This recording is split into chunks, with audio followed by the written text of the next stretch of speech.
I am you. That part of you which says I am and is I am. I, your divine self.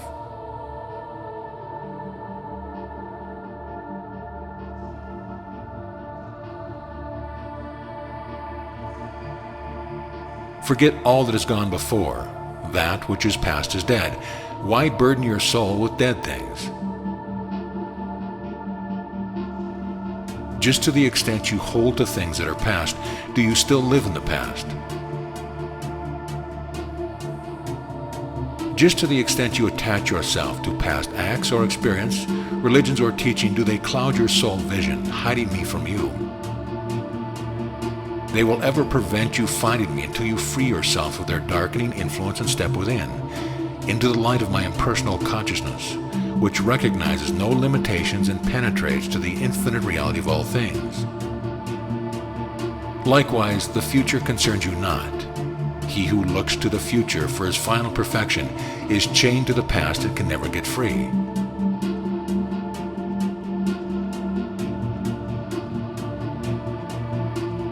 You who are one with me are perfect now, and always were perfect.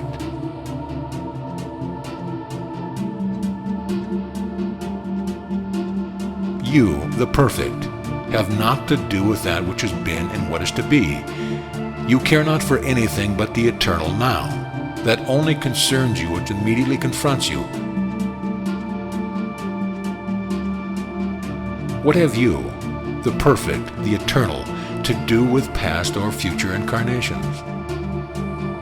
Can the perfect add to its perfection, or the eternal come out of or return to eternity? I am and you are one with me, and always have been and always will be. For it is only the personality that is born and dies, and which seeks and strives to prolong its stay in the body and in earth life.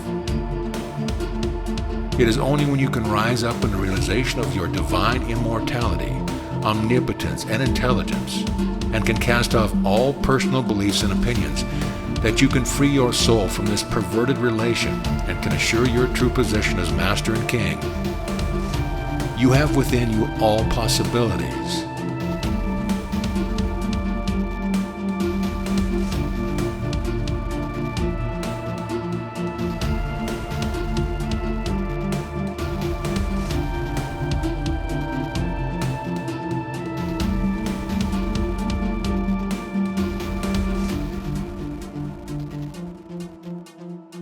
Your body, your personality, your character, your environment, your world are what they appear to be to you because you have thought them into their present status.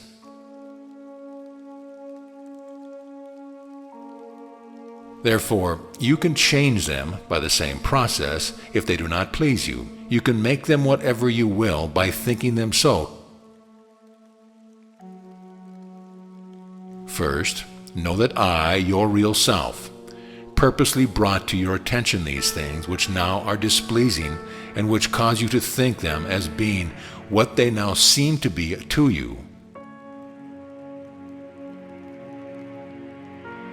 I will open your eyes and cause you to see that the only way you can ever bring about this change in thinking is by first changing your attitude toward all these things you now think are not what they ought to be.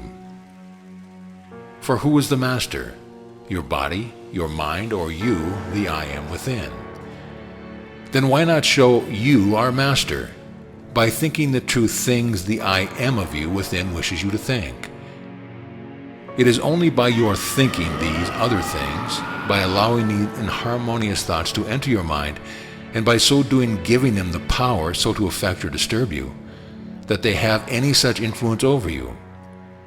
When you stop thinking into them this power and turn within to me and allow me to direct your thinking, they will at once disappear from your consciousness and dissolve into the nothingness from which you created them by your thinking. When you are willing to do this, then and then only are you ready to receive truth, and by proper conscious thinking, to create the true and permanent things I within wish you to create. Then, when you can thus distinguish the true from the false, the real from the seeming.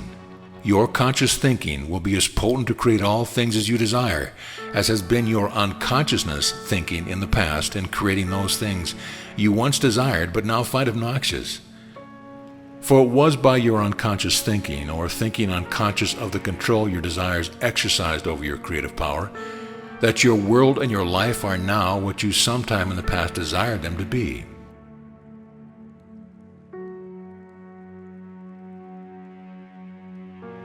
There is always first the idea. Not considering at this moment the necessity or occasion for its appearance, it matters not whence the idea comes. This takes place, however, up to this point, without any volition on your part, other than focusing or concentrating your attention upon the idea. Once I have given your human mind a view of its possibilities, and have enlisted your interest, then does your human personality take up its task. For as I created and inspired the idea in your mind, so did I cause that idea to fructify therein and give birth to desire. We have then first the idea in the mind, then the desire to bring the idea into outer manifestation.